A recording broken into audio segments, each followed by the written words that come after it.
Pessoal, então continuando aí, pessoal, nossa segunda parte aí da nossa aula, a gente parou em duas definições muito importantes dentro do estudo da farmacologia, ou seja, do estudo dos fármacos, que são dois processos, o primeiro chamado farmacocinética e o segundo chamado farmacodinâmica. Uma forma fácil, pessoal, da gente definir o que é farmacocinética e o que é farmacodinâmica. A farmacocinética é o que o seu corpo faz com o medicamento, né? E a farmacodinâmica é o que o medicamento faz com o seu corpo. Então, se você toma um medicamento, você está aguardando uma ação, né? E quais ações serão essas? O que esse medicamento, o que o seu corpo vai fazer com esse medicamento, né? E um outro processo esperado, o que esse medicamento vai fazer com o seu corpo, né? Então, dentro do estudo da farmacocinética, a gente vai ter aí a absorção, né? E aí é importante saber o que é a absorção, pessoal. É como o fármaco foi parar dentro da sua corrente sanguínea. De que maneira aconteceu a absorção daquele medicamento até chegar na sua corrente sanguínea. Então, a absorção aí é importante a gente ter essa definição. O medicamento foi absorvido e foi parar na corrente sanguínea. Então, esse é o primeiro processo da farmacocinética. Então, para acontecer esse caminho e a primeira transformação que você espera daquele medicamento é de que maneira ele vai ser absorvido pelo seu organismo, né?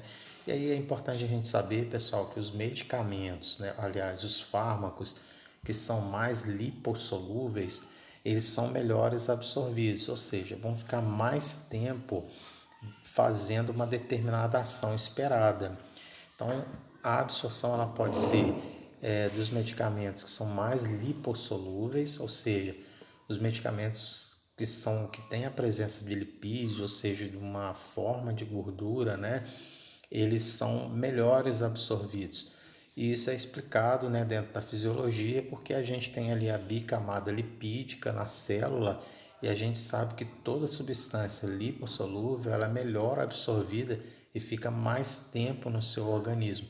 Então a gente vai ter aí que os medicamentos melhores absorvidos, ou seja, que vão ter efeitos mais rápido para aquilo que você espera, são os medicamentos lipossolúveis. E os medicamentos hidrossolúveis, a gente sabe que vai ter, se é água, pessoal, ele vai ter uma dificuldade de passar e ele vai ser excretado, vai ser eliminado mais rápido do seu organismo quando aquele medicamento é mais hidrossolúvel, tá certo? E o que é a distribuição, pessoal? Então, o medicamento para fazer um efeito, né? O que a gente está falando? Da farmacocinética, o que o seu corpo está fazendo com aquele medicamento? Primeiro precisa ser absorvido. Depois, pessoal, ele precisa ser distribuído. Ele vai ser distribuído para quem? Para os tecidos, né? Então, para que tipo de tecido? Para o tecido que você espera aquele efeito, né?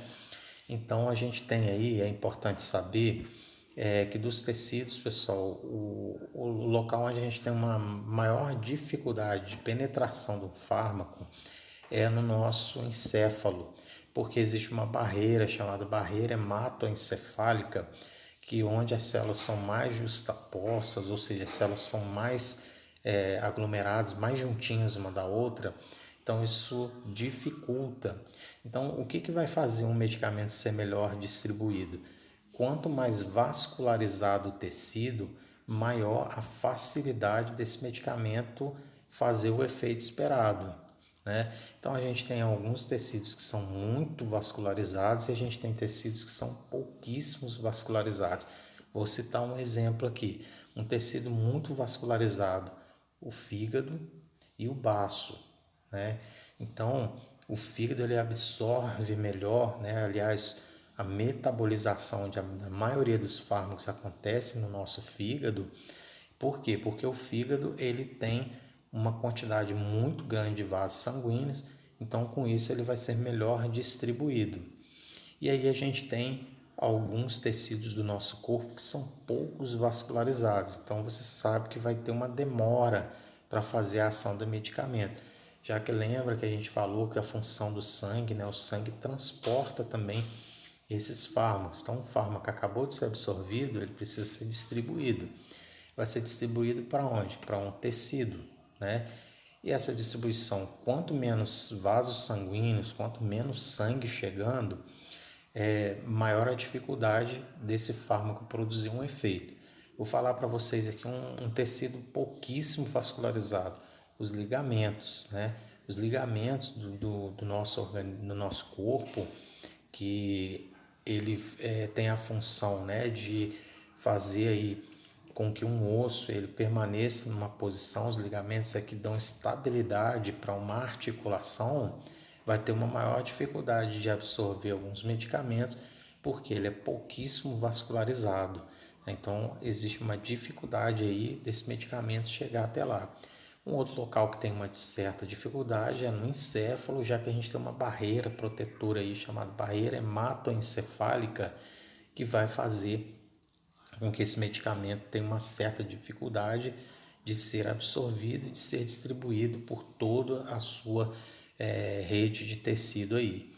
Pessoal, depois o que você espera? Uma biotransformação, ou seja, qual o efeito químico vai produzir no seu organismo para que aquele medicamento faça o efeito dele. Uma outra questão, e aí é a final, é a eliminação, né? De que maneira esse fármaco vai ser eliminado? Então é aquilo que a gente falou, pessoal, quanto mais hidrossolúvel o medicamento, mais fácil ele vai ser eliminado. Então por isso que a gente tem medicamentos aí que a ação dele é uma ação rápida, não é uma ação tão prolongada, não fica tanto tempo, porque são medicamentos mais hidrossolúveis. Então, mais fáceis de ser eliminado pela célula, tá certo?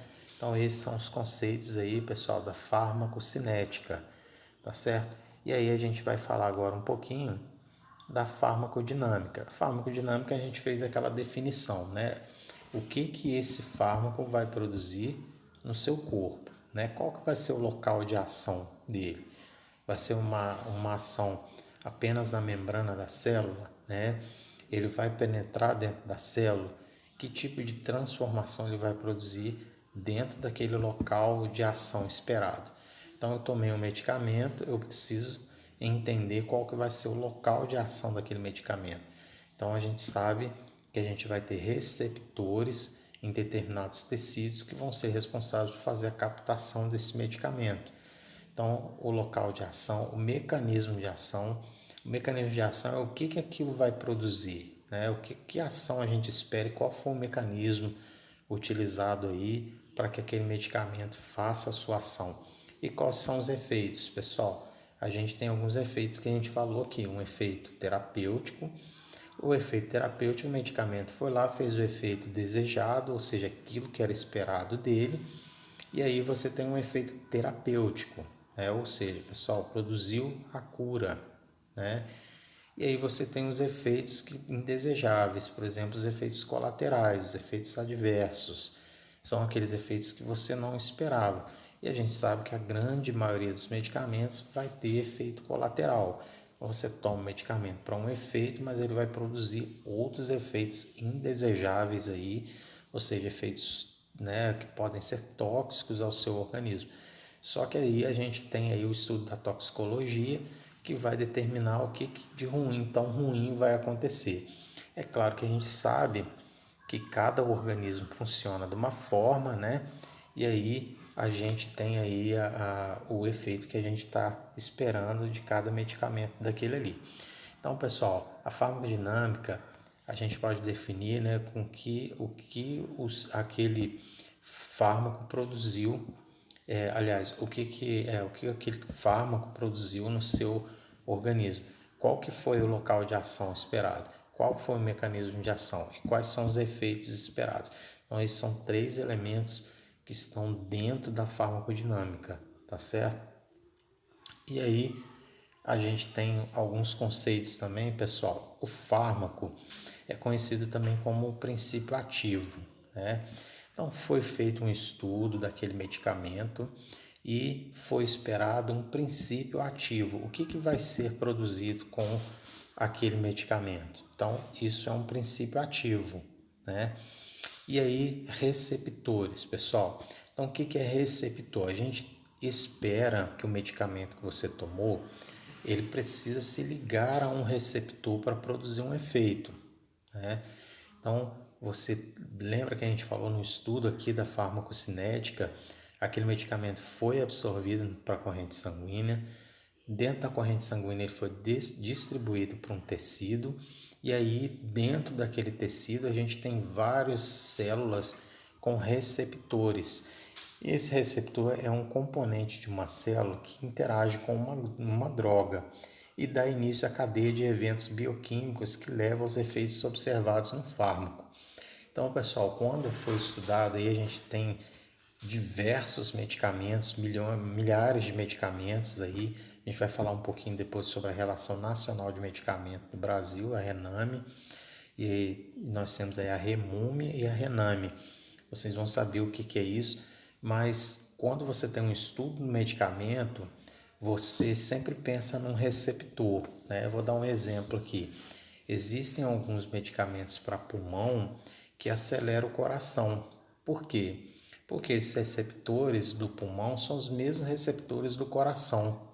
Então, aquele medicamento foi absorvido por sua corrente sanguínea, ele deveria produzir um efeito só no seu pulmão, porém, os mesmos receptores do pulmão são receptores do coração. Então, ele vai produzir um efeito no pulmão e pode produzir aí uma taquicardia como um efeito, não um efeito colateral, mas um efeito esperado, já que o pulmão, os mesmos receptores de membrana do pulmão, a grande maioria são idênticos aos receptores, né, de membrana do coração. Então, o receptor é um componente de uma célula que interage com uma droga e dá início à cadeia de eventos bioquímicos que levam aos efeitos observados do fármaco. Foi feito um estudo e qual o efeito que a gente espera. Por exemplo, a pessoa que tem asma, né? No meu caso, eu tenho asma e tenho bronquite também. O que a gente espera? Quando você toma um medicamento broncodilatador, né, ele vai produzir ali, aquele fármaco foi estudado para produzir o quê? Uma broncodilatação, ou seja, dilatação do seu brônquio. E aí, esse efeito para fazer essa broncodilatação foi lá nos receptores do coração e promoveu o que? Um aumento da frequência cardíaca, porque os receptores do pulmão são idênticos ao do coração. Então, esse é os receptores, cada célula sua tem os receptores para cada determinado fármaco, né? E os fármacos foram estudados baseados nesses receptores, tá certo, pessoal? Então, nós temos aqui um exemplo, né? Nós temos aqui uma célula, né? Então, aqui, ó, vou aumentar para vocês verem. Nós temos aqui uma substância química, por exemplo, aqui, ó, uma substância química, né? E ali, ó, o receptor. Se o receptor, pessoal, esse receptor aqui, ele vai conseguir se ligar a esse receptor? Não vai conseguir, porque não são receptores, a substância não vai conseguir se ligar àquele receptor, como se fosse a tomada, e a célula tem aquele buraquinho daquela tomada. A gente tem diversos padrões de tomadas aí, aquele padrão de 3 pinos, de 2 pinos, aqueles mais achatadinhos. Então, se a gente tentar conectar a tomada de 2 pinos numa tomada, uma tomada de 3 pinos, uma tomada de 2 pinos, você não vai ter a ligação que você espera. Então, todo fármaco, pessoal, você tem que imaginar que ele vai precisar se ligar a um receptor, senão ele não vai conseguir produzir o efeito esperado daquele medicamento. Se ele não produz o efeito esperado, o que vai acontecer? Você vai ter a eliminação daquele medicamento, né? Uma eliminação daquele medicamento.